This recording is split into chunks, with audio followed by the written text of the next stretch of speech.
নমস্কার দর্শকবৃন্দ, আপনারা নিশ্চয়ই ভগবান শিবের দ্বাদশ জ্যোতির্লিঙ্গ সম্পর্কে শুনেছেন। এই জ্যোতির্লিঙ্গগুলি ভারতের বিভিন্ন রাজ্যে প্রতিষ্ঠিত।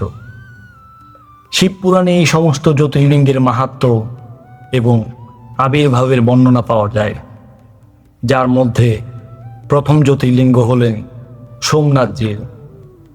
আজকের উপস্থাপনায় আমরা সোমনাথজির মাহাত্ম্য এবং তার প্রতিষ্ঠার বিষয়ে আলোচনা করব। অনুগ্রহ করে ভিডিওটি মনোযোগ দিয়ে দেখুন এবং জ্ঞান বৃদ্ধির জন্য ত্রিকালদর্শী চ্যানেলটি অবশ্যই সাবস্ক্রাইব করুন।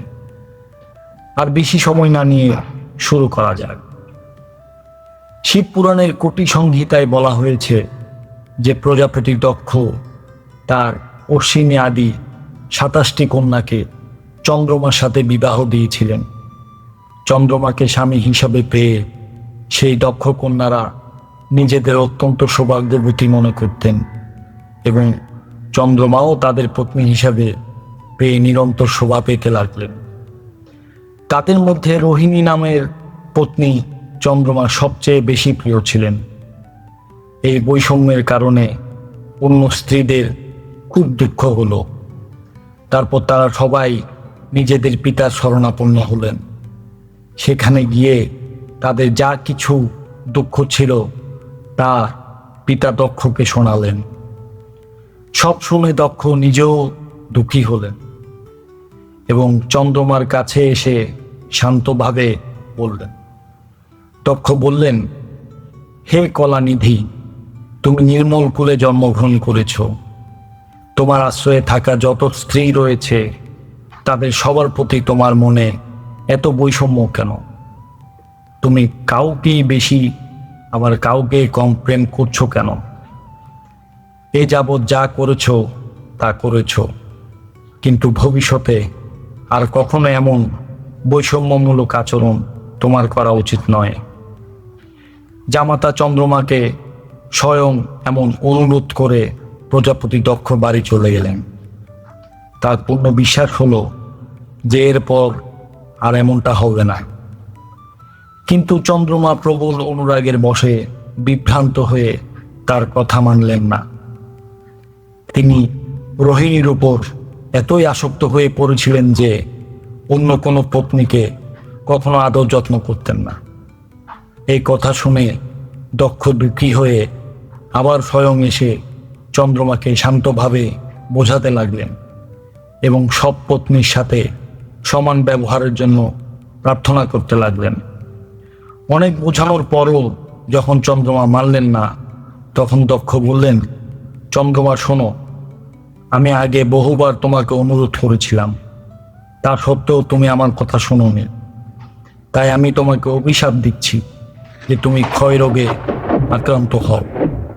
দক্ষ এতটুকু বলতেই মুহূর্তের মধ্যেই চন্দ্রমা ক্ষয়রোগগ্রস্ত হয়ে পড়লেন। তিনি ক্ষীণ হতে শুরু করতেই চারদিকে হাহাকার পড়ে গেল। সব দেবতা ও ঋষি বলতে লাগলেন, এখন কি হবে? চন্দ্রমা কিভাবে সুস্থ হবেন? এইভাবে দুঃখে পড়ে তারা সবাই ভীত হয়ে গেলেন। চন্দ্রমা ইন্দ্র আদি সব দেবতা ও ঋষিদের নিজেদের অবস্থার কথা জানালেন। তখন ইন্দ্র আদি দেবতা এবং বহিষ্ঠ আদি ঋষি ব্রহ্মাজি শরণাপন্ন হলেন। তাদের কথা শুনে ব্রহ্মাজি বললেন, যা হওয়ার তা তো হয়ে গেছে, এখন তা পরিবর্তন করা সম্ভব নয়। তবে এর প্রতিকারের জন্য আমি তোমাদের একটি উত্তম উপায় বলছি, তোমরা সবাই আদরপূর্বক শোনো। চন্দ্রমা দেবতাদের সাথে প্রভাস নামক শুভ ক্ষেত্রে যান এবং সেখানে মৃত্যুঞ্জয় মন্ত্রের বিধিপূর্বক অনুষ্ঠান করে ভগবান শিবের আরাধনা করুন। নিজের সামনে শিবলিঙ্গ স্থাপন করে সেখানে চন্দ্রদেব নিত্য তপস্যা করুন। এতে প্রসন্ন হয়ে ভগবান শিব তাকে ক্ষয়মুক্ত করে দেবেন। তখন দেবতা ও ঋষিদের কথায় ব্রহ্মাজির আজ্ঞা অনুসারে চন্দ্রমা সেখানে 6 মাস ধরে নিরন্তর তপস্যা করতে লাগলেন এবং মৃত্যুঞ্জয় মন্ত্র দিয়ে ভগবান শিবের পূজা করলেন।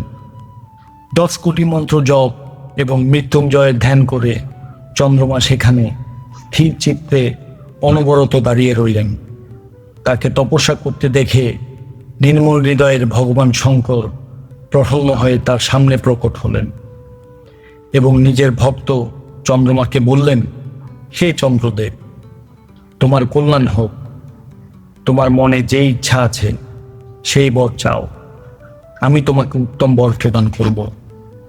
চন্দ্রমা বললেন, হে দেবেশ্বর, আপনি যদি প্রসন্ন হন তবে আমার জন্য কি অসাধ্য থাকতে পারে। তথাপি হে প্রভু, আপনি আমার শরীরের এই ক্ষয়রোগ দূর করুন। আমার দ্বারা যে অপরাধ হয়েছে তা ক্ষমা করুন।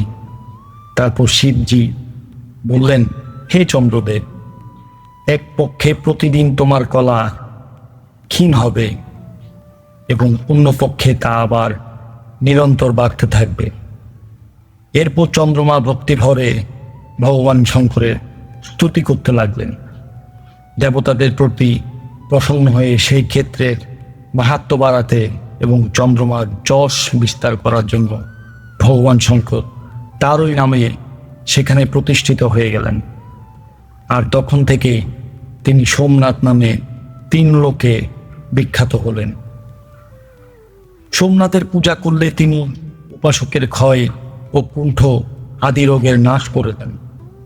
এই চন্দ্রমা ধন্য কৃতকৃত্য, যার নামে 3 লোকের স্বামী সাক্ষাৎ ভগবান শঙ্কর ভূতলকে পবিত্র করে প্রবাস ক্ষেত্রে বিদ্যমান রয়েছেন। সোমনাথ মন্দির গুজরাটের সৌরাষ্ট্র অঞ্চলের ভেড়াভালের কাছে সমুদ্র উপকূলে অবস্থিত। সেখানেই সমগ্র দেবতারা সোমকুণ্ড এরও প্রতিষ্ঠা করেন, যেখানে ভগবান শিব এবং ব্রহ্মার সদা নিবাস মানা হয়। চন্দ্রকুণ্ড এ ভূতলে পাপনাশক তীর্থ হিসাবে প্রসিদ্ধ। যে মনুষ্য তাতে স্নান করে সেখানে সব পাপ থেকে মুক্ত হয়ে যায়। ক্ষয় আদি যেসব অসাধ্য রোগ রয়েছে তা এই কুণ্ডে 6 মাস স্নান করার মাধ্যমেই বিনষ্ট হয়ে যায়।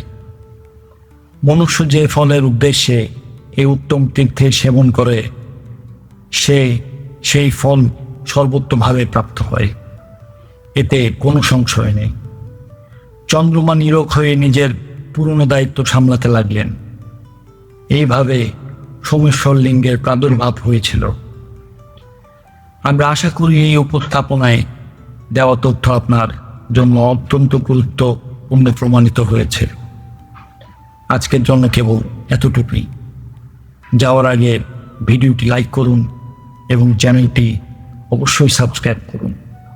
ততক্ষণের জন্য জয় শ্রীকৃষ্ণ।